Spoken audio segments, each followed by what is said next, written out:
What's going on, WSSU Ram Nation? It's SJG, and I have a very special guest with me. You know the name, you know the face. Just made a big announcement, and we will talk about that, what it means for her and what it means for WSSU right after this.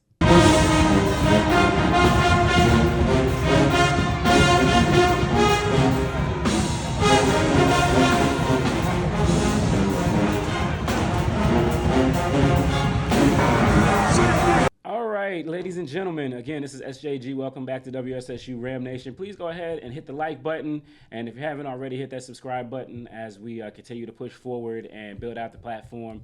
But as you can see, I am joined by current and soon to be, I guess outgoing is the term Outgoing. now. Yes. Outgoing head coach L'Tona Lamonte. Coach, you just made a big announcement today that you're going to be retiring from basketball. Just just kind of, how do you feel now that it's actually out? Well, I thought the announcement was I was taking my talents to South Beach. But now that it's out, I do feel so much better. I'm thankful and grateful for you because you've known since October. And it had nothing to do with the way our season was going. I just felt it a couple of years ago. Mm-hmm. And then I think it just came to fruition once we were going, how tired I really was. And like I keep telling people, my family matters, and I want to make sure that I'm doing what's best for them. I've been coaching longer than I've been married. Mm-hmm. And so, the way I started is so hilarious to me. I don't know if you want me to tell you a little bit about that or not. Sure, go ahead. So in 97, when I was a student here at Winston-Salem State, I had to do a practicum. Mm-hmm. My practicum was at Carver High School, in which I went to shadow the athletic director because I actually wanted to be an AD. And instead, he made me coach with the women's basketball team. Well, roll around to 98, I go on an internship at the University of Tennessee to shadow their athletic director for 6 months. And instead, I am in the office with the women's basketball coaches. Forward, 99, I go to Georgia Southern to get my master's and be a teacher's assistant. The women's coach, third assistant, is now moving to go to Western Carolina. He finds out about my experience, and next thing you know, I'm a coach. So I literally landed into college coaching just by chance. I've always wanted to be in administration. I've always wanted to be in marketing and sales, and so it's just ironic that my career took a different path. But I'm blessed beyond repair. But now being able to spend the time that I need with my family, I think is more important to me. And, being able to stay here at Winston and do some things that we've been talking about with the athletic department, I think could be great. Okay, awesome. So we may not have seen the last of Coach Lamonte after the season is over with, but thank you so much again for that introduction and transparency. So, you have been here now. You started your career there, went to a couple of different places, have been an assistant at the Division I level, and then the job opens up here 2016. And tell us about that. Just about did you ever envision yourself coming back and being the head basketball coach here at your alma mater? No, I didn't. I never envisioned myself coming back to Winston to be the head coach, but it just happened by chance, and that chance changed my life. Being able to come back to your alma mater in the same city where you grew up in, and the difference you can make with a title. I'm a head women's basketball coach, so now I can get into different doors than I could if I was just L'Tona Lamonte. And so I've tried to make sure that I've used my name and my title to help out the community and to do as much good work as I could. So, coming back has been great for me. I love everything about Winston. Winston made me who I am. When I got here, my whole thing was I wanted to only be here for a year and I was going to transfer out. But when I get here, the family atmosphere, some of the guys in the band knew me, so I ended up playing the drums my first year because I was actually a prop student. That means I didn't have the grades to actually play sports. Yeah, I was a prop. So I was academically ineligible to play my first year here at Winston. And so when I was here, I played in the band, so that's how I actually am a drummer. A lot of people didn't know until I played during went viral on HBCU game day. Yeah, went viral on HBCU game day, and that was because my freshman year, I was actually a drummer. And then after that, I was able to play basketball and softball while I was here. And so it's been great for me coming back. I meet Dr. Felder my freshman year. I didn't wave at him. He was across the street waving. I ignored him because I don't know who this man is. He runs across the street. Girl, didn't you see me waving at you? And from there, I become a sport management major. all because of an interaction and someone talking to me. And he has always been instrumental in my life. And because of professors like him, you know, I am who I am. So I wanted to come back and make that same type of impact on students the way he impacted me. Him and Coach Conley. Yeah, and we'll definitely talk about Coach Conley in a little bit. But yeah, you come here, you know, obviously excited about the opportunity. At this point, you know, WSSU, I think it was the only program at that point that had never won a championship. So you knew, I mean, CIAA basketball, you know, are legendary on the men's side for sure, but even so tough on the women's side. You know, just talk about, you know, trying to, you know, build up the program to where you guys could compete with the, you know, the Virginia Unions, the Shaws, you know, some of those programs that were, you know, really dominating the league and, you know, what it was like kind of, you know, starting from where you guys started. Yeah, so when I first got here, we already had a team in place. So I didn't add anyone. The freshmen were already picked to come. And so I was excited because the thing I wanted to make sure is that the culture was right. I really, really loved that first team. They came in, they bought in, we ran all the time. So the shape was different, the mentality was different, and they were looking for change at that moment. And so that was great for me. I changed our whole offense based on the type of talent that we had. So when I got here, coming from a D1 school, you're always telling everyone, you're Oprah, you get a full, you get a full, you get a full. And coming here, I had to learn how to divide money. And I think we got better with dividing the money maybe my third years when Coach Dexter came. And he understood because he came from a D3 school. And so he was showing me how I need to go about giving money to specific players, which is something I didn't do well my first couple of years with some of the decisions that I made with the players that came. But other than that, in order to compete in the CIAA, you got to have money. You got to have resources. And so fundraising was the key for us to make sure we had enough in scholarship dollars to be successful. I think leaving Winston right now, they're going to be in an amazing position next year. With the money that's right now in the foundation account, also with, you know, the AD and the chancellor wanting to put more in scholarships. So the next coach coming in here should start off ahead, above. Like they're literally going to be off to the races. We have some really good recruits coming in. But now they're going to be able to make a great imprint on this program, and I'm so excited about it. Yeah. And I know you talked about your family. You know, you have children, some of them who've gone to school here.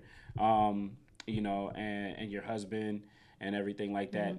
You know, kind of, you know, for you, you know, I guess coming back home for all of you guys, you know, how has that been? And, you know, just kind of, you know, they say you can't go home again, but I guess you got a chance to do that and what it's been like for you and your family. People always tell you should not go home because they said the hardest thing to do is to win when you're home because your expectations will always be higher than everyone else's. And I agree with that. I think that was some of my problem at the beginning because I was such a hard coach my first couple of years, maybe my first 3 years. I was a very, very hard coach. And it was only because I wanted it more than the players. And so I was always adamant at them about giving their all and being the best and knowing what it takes to be a Ram. And I should have been teaching and guiding and leading them on what Rams look like. But my thing was making sure that the young ladies graduated with a degree. And a good portion of them have. The ones that did transfer out, some of them have graduated, some have not. But coming back home, my kids have never grown up with my mom. And so that was great to see them at the pivotal point in their lives. They're in elementary, middle. And when we moved here, now I'm looking at them. My oldest daughter's graduating from Winston-Salem State in May. My middle daughter will graduate from high school in May. And then our baby girl will be a junior.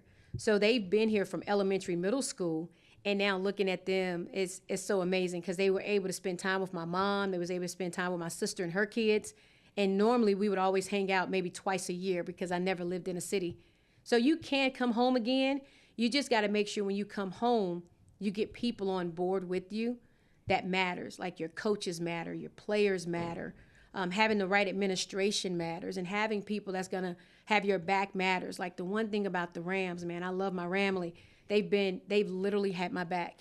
Even after a game, win or lose, I normally go through the stands and say thank you for coming to some of the people that are there, especially our donors, win or lose. And I hear it from all of them, and I accept it.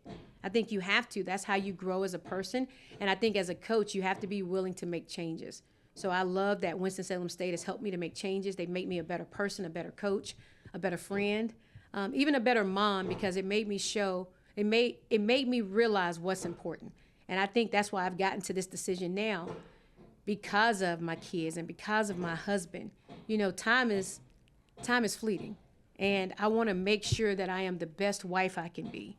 And I can be the best mom I can be. I have one daughter that'll graduate next year, and then we're empty nesters. You know, and then with my husband, you know, he's one person that I am worried about. I want to make sure that I make him proud. And I want to do what's best for our family. And if it's leaving Winston or if it's just not coaching, then I got to do that. Yeah. You know, and, you know, on the court, you know, you guys have had some highs. And I know the year you guys, right before the pandemic, you guys, you know, beat the top-ranked Lincoln team. You know, got right there. You know, a couple years ago, you know, when Maya was a player, the year you guys were really right there until the end at the division race. And you know, what are going to be your fondest memories of you guys? Or what's the best memory that you have on the court, or the best moment that sticks out for you? Ooh, the best moment on the court. Ooh, that's tough. We've had some really good moments. First off, 2019 was great. We made it to the semifinals. I messed up for us to lose that game, so I need to make sure everybody understands, and here's this. George Knox kept telling me, do not go to the men's game, Tanya. They're going to be tired. I said, nah, George, we can handle it. They're young. They'll be resilient. We go to the men's game to support them and for them to get to the semifinals. So we're there that night supporting them, right?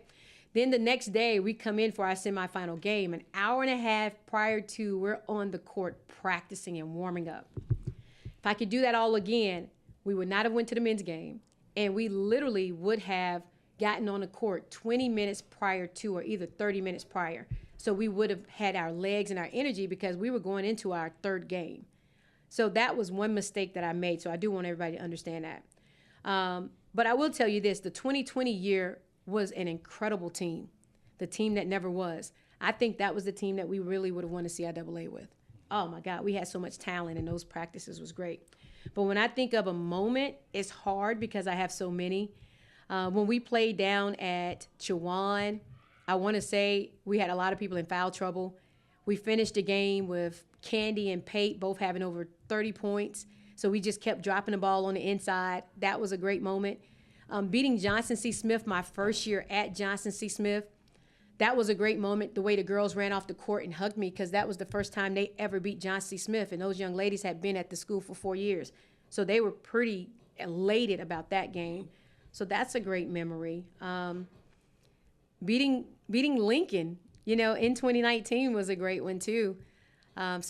It's so many moments, man. It's so tough to just choose one, but those are some great moments. And who knows, you know, cutting the nets down in the CIAA this year could be an even better moment. Well, yep, there are still games to be played for sure. Yes, it is. You know, Yes, you guys are just coming off a win against Shaw. You know, what's been the reaction of your team? You know, when you told them, and how has that been? Knowing that, you know, this was you know, going to be your last dance. Yeah. So the team has known since December that this was going to be my last dance. But we had a team meeting maybe a couple of weeks ago because the girls just wanted to make sure that my heart was still in it. And so I explained to them, no, I mean, I'm just retiring at the end, but we still got games to win. And I think that's what they needed to hear, because I think a lot of them was unsure if I was going to keep coaching hard or if I was just going to give up. And I'm not giving up. I never will give up. We're going to always play to the buzzer sound. And I'm adamant about that. So, you know, making them feel secure that, no, we still can win this thing. I think they needed that from me. But I wanted them to be up front and let them know ahead of time, you know, back in December that, hey, I need y'all to understand where I'm at. So it's been great with the girls. They're playing hard. Like, some of them are getting shots up now, and, you know, that's not realistic all the time, having the girls in the gym trying to get better. And I think that's what hurt us. When I look back over my career here at Winston, I should have made it mandatory for the girls to get in the gym and get shots up. We had so many really good teams, and it's so amazing when I have the players hit me back up, and either they're coaching or they're seeing stuff, and life has just lifed them, and they're like, man, I wish I could do it all over again. And I always tell the players, never have regrets. Your 4 years go by so fast. And when it's over, it's over. So you got to make the most of it now. But I mean, I hear a bunch of them are still playing in the gym on a regular basis, getting up shots. And I'm like, dang, where was that at when you was here? So I'm excited. I'm excited for the current players because they're excited. Yeah, no doubt. And so, that brings the obvious question. What's the future for you? Administration. I finally get to go into my dream job. I've always wanted to go administration. And so now I have that opportunity. I like fundraising because I love being around people and talking to people. Mm-hmm. And so, I've been in talks with the university about doing some stuff in that capacity in the athletic department. And so I'm excited about it. It'll keep me closer home. And, with my husband, yes, he has cancer. And so with his treatment still being in the city will be very helpful. But if not, I have other options as well where it's still going to be in athletics. But it'll be like the administration part. Okay. So we have not seen the last of L'Tona Lamonte. Just Coach Lamont will be transitioned on, but I think you're 2 wins away from 100. Yes, go figure. So 2 wins away from 100. So that's still out there. So I would just, really, I want to say I appreciate you. I didn't know you when you got here. Yeah. You were here a little bit before me, just a little bit. 10 years. So but just to be able to watch you with this basketball program, again, of course, this is Winston. Everybody, those first 4 letters are wins. So right. Everybody wants those. But just to kind of see the passion that you've had with this program, from the vantage point that I've been able to see it, I really just appreciate everything that you poured into it. And I think that I know that a lot of people feel the same way. It's tough to get this is a very special place. It's a very demanding place, and it's very hard to find someone who gets us and is of us, and still has that excellent standard. So I definitely appreciate everything that you've given. I know, a lot of great moments covering you guys. I will say this is one of my favorite ones. It was a tough one, but it's one of my favorite ones. And this is back in 2022 when 2023 when you guys had a young lady go down, really tough injury. And it was very, you could feel it in the building that it was very a very emotional moment that people were really scared for, and thankfully she's able to not only recover but actually come back the next year, Aaron, right? Aaron. And finish there. And then I'll have to put it in post. I just happened to be up top and I saw you just down there with her, making sure she was good, and then afterwards, you kind of just cleaning up and wiping the floor, and I think that for me will be one of the lasting images of you as the basketball coach. A lot of coaches would say, hey, somebody else come clean this up. They might walk out there, but to get down on the floor with her and comfort her as she's dealing with this really tough, really gruesome injury. I had the photo. I try not to look at it when I come across it, but wow. I think that is one of the moments that I'll remember, for sure. So yeah. That was a moment. And ironically, that was a year where I thought we were going to win the CIAA again. Yeah. Erin goes down, breaks her foot, and during that game, I'll never forget. I was like, Erin, get up, come on. And Amaya's like, you need to come here. I run out on the court, and she was like, look. And you see her foot was pointing towards the student section. Yeah. And as soon as I saw that, my natural reaction was to get on the floor and comfort her. And I remember her screaming, it hurt so bad, it hurt so bad. And I was just trying my best to comfort her as much as I can. I was so thankful when her mom and dad came down to talk to her a little bit more. But she had to have that pain for a longer time until the ambulance came, because you can't just pop a broken foot back into place. But Erin did. She did some great things, and what's funny is Erin's now coaching. She's a local coach in the city, and I hear stories of how she's a mean coach, and I'm like, oh my God, here we go. Yeah, I told y'all swear up and down I was mean, but it's so funny because you want excellence in everything you do, and Erin was that way. You're talking about a kid who finished with over 3.4 GPA here at Winston-Salem State, and seeing her walk across the stage to me was what really mattered. And then she also became an AKA while she was here. But that day was crazy. And then if you fast forward, we were doing very well. We went into the tournament. We were number 2.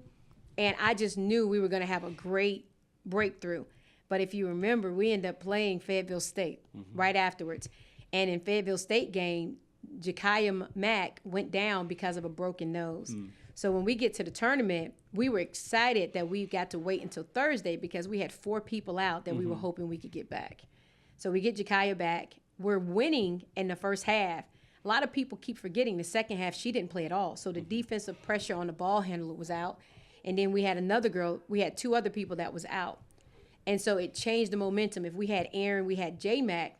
Aaron would have been in there on that post player. She would have been able to stop the post. J-Mac would have been able to continue putting pressure on the ball handler. I called a terrible play at the very end, which should have been for a layup. But it was my fault that we shot the shot that we shot with a couple of seconds to go. We should have won that game. And so, those are moments that I always replay. What if? What could have? But then I have to think about maybe it wasn't at my time. I'm thankful for God because he put me here for a reason.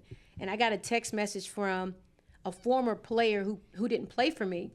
And it was amazing because her message touched me because she told me that it may not have been my season, but the reason why I was here to make a difference in some lives. And she was telling me how I touched her life because of the love I had for some of these young ladies who will not realize it until years later. And it meant so much getting a text message like that because that's accurate. Because when I was in college, and I think back to some of my teammates, how they felt about my coach. But now that we're older and we see that she wanted the best for us, we're so appreciative. And that's what it's going to be with some of these girls that, of course, still don't like me. Like later on down the road, they'll be grateful for the opportunity, for the experience, especially for the ones that didn't have anywhere to go. And you came to Winston because Winston believed in you. So those are those moments where I'm going to sit back and be like, wow, how amazing is this? But yeah, that day with Aaron was heartbreaking. I've never seen anything that gruesome. And I appreciate you because you captured a moment for me where I literally walked to the court to wipe the floor. And while I was down there, I was praying, and I thank God that she could walk. And I thank God that she was going to be okay. But then I needed to gather myself because I was like, we still got game left. And if my composure is gone, then I'm going to blow the composure for these young ladies to finish out that game. So literally, I'm wiping the floor, crying, putting more water on the floor. But I'm telling you, I love that picture. I thank you for that picture. And I thank you for you because you've known this since October. And as a journalist, you literally could have broke it a long time ago. And instead, you held on to it. I'm not on social media as much as I need to. So you really could have bashed me like, yo, she ain't trying to win because she already retired. But you didn't do that. So I'm thankful, Stephen. No, it's like I said, that definitely is a moment that I remember, and I make sure I put the photos up here in the post because that was that just kind of again signifies a lot to me. I think, and everybody wants to be Jesus. Sometimes you got to be John the Baptist. You do. You can't walk on water. God has to part that sea. Somebody has to make a way. So yes. Decrease so that they can increase. Yes. But we won't get into the message today. No, but that's a great message because I think that's what sometimes as coaches we don't understand. Sometimes we have to decrease in order to increase, and that's the blessing that I've learned is that. It took me a while to actually listen to the players about things they wanted to do, things they felt comfortable with running. And now I'm at a point in my career where I let them make the decisions. And I think back, dang, what if I would have did this with some other teams that actually had really high IQs and understood the game, how much better we would have been, And then it's a lot of regrets that I have of, certain things that happened that I literally should have put a nip in the bud in, and maybe it would have changed the culture of our program. And so, the next coach coming in, I'm going to leave them a note. Your culture matters, and you got to build it the way you see fit. You don't need to do what the other coach did. You don't need to be any coach but yourself. And I'm grateful for Coach Winbush. He was my softball coach here. And when I got the job, that's what he kept telling me. He said, you be you. And that's what I've done. I've been myself. Like, even on the sidelines, my antics was crazy my first couple of years here because I was, like, so passionate and loving it. And so to hear the former players, when they come to the game, they're like, yo, you're boring. But I told them, I said, I had to do that to get you guys enthused, to get you guys playing hard, you know, and I guess I'm tired from doing all those antics and sliding on the floor and stuff. But you know what? I wouldn't change it for the world. I get more recognition from the students. Like, man, a lot of the former students still hit me up to this day. Like, Coach, thank you. You helped me out when I was sitting on the bridge one day, or when I was doing this and that. Like, I've done stuff for the students on campus. You know, some of them that had some mental issues, being able to sit with them and talk to them. This is a different generation. This is not the generation from when I played. And so I had to learn that mentally these kids need love. And mentally, they're not as strong as we were. We were latchkey kids when I played. And all of us knew how to fend for ourselves. And we're with the generation that doesn't. And all you can do is love on them, lead and guide them, and just believe that they're going to be the best people they can be when they leave Winston and when they grow up. Gotcha. Well, guys, look, I don't want to take up too much more of Coach Lamonte's time. She's been very gracious with Never. I'm retired. Not yet. You're retiring. You are the outgoing coach. But, you know, I know her phone has been blowing up, you know, since the announcement was made. So we will get on with that. But, you know, hopefully we'll hear more from Coach, you know, coming up soon about, you know, her future and where things are going.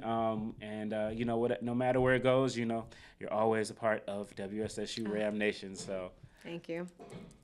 This is the old school jacket. They do not make these anymore. Just FYI. Vintage. This is vintage. Vintage is what we're calling it for sure. So appreciate you guys for tuning in, and we will see you all in the next video. And also when she gets 100 and in the CIAA.